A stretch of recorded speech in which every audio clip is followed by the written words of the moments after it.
I heard about this place many times because many of my favorite people are here giving classes, and so it was for the midsummer this year. It was by Julian that I performed the midsummer ceremony with. So I heard it through him, and we just put the idea out there that wouldn't it be great to do something together by midsummer? And then the idea went away, like ideas do many times. It's a seed, you put them out, and then you see what is being received. So no forcing anything. So it went out, and I made some other plans for midsummer, and then the plans changed. So I just sent a little message out and said, we talked about that, should we do that? And it all just came into place with ease and grace in so many beautiful ways. And it's just, I really feel like I was pulled here by spirit and my heart, and have been for a long time. And now, finally, I get to be here. It's manifested. So this is how I got here. I work with sound and ceremonies, and I mainly call myself an inspirer, and that I'm also inspired to bring in the idea that came to me. The description is the surrendering leadership. We all lead our lives, and then sometimes we are brought into circles to have the position that is called a leader. So for me, it's life is a ceremony. Life is a circle, and circles are connecting all the time. And I feel so blessed that, yes, this is my life. I go around in Sweden mainly, and have different kind of ceremonies and circles. And they all involve sound and singing. And I have my crystal balls and my drums and my best friends. It's heaven and earth. Either way, we want to see it. So connecting that spirit can be here in body. So whatever comes through, I'm really living that.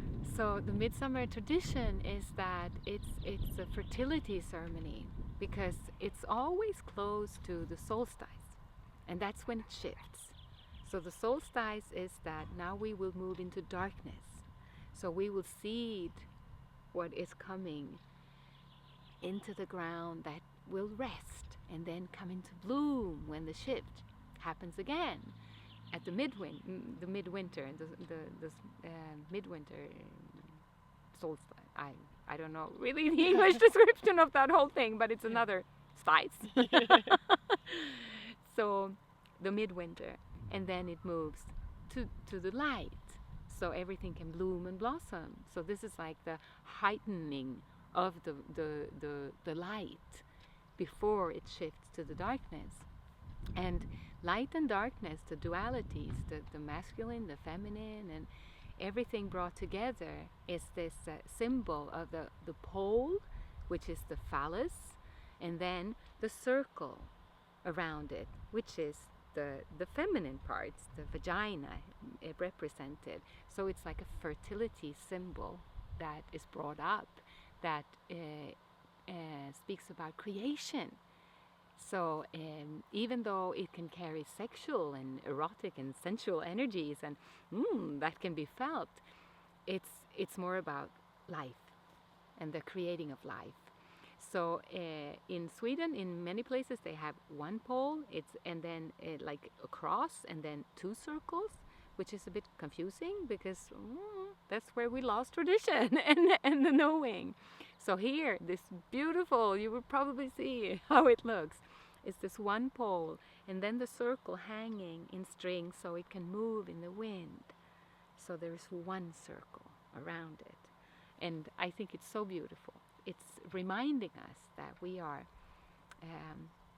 actually born through a circle, because when we enter in the natural way, the head enters through the womb that opens up in the vagina. So we enter through a circle, to a circle, supported by a circle, the sun, and the moon. It's all circles. So it's a way of remembering that we are a circle. What I like is I want to add also that energy is also really a lot of part of, because energy is sound and they move together. So my work is much about opening up to be more sensitive and feel the energy, because that our guidance comes there. If we feel resonance, I like it here, then we expand, and then the soul can dance in the body. So I feel that this place has really, I would say, clean energy. It feels like it's been so authentic, what has happened here. So many prayers that have been really heart connected and soul connected. And Melissa and Johan that are here are so dedicated to share this. And I think that is what is felt. So I've seen this with people also. They come together and everyone feels like we know each other, like we've known each other for a long time. And I hear these conversations like, where did we meet before? Oh, I don't know, but I feel I know you. And it feels like that, like community. So yeah, that's the feeling that is what is held here. It's like a church. Most people feel like you come into the church, this is sacred. It's because many people come in and they pray and they pray and they pray. And that energy is held there for everyone that comes the first time to be felt. This is a sacred place. And this is how it feels here. And I love the name, Shambala Gathering. So it's a place to gather, really, yes. Beautiful place. It feels also like the resonance that is echoed here is that people really trust life, everything that has been created here, the ceremonies and the gatherings, the yoga, the food. It's really, it feels like everything is included, and we trust that. We trust that everything can be here, and that's the way I really love to live, to include everything. To not just say that, oh, this is celebration, everyone is happy.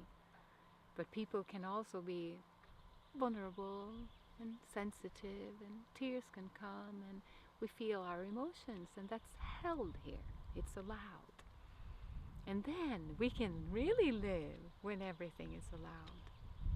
That's the end of separation. Yes.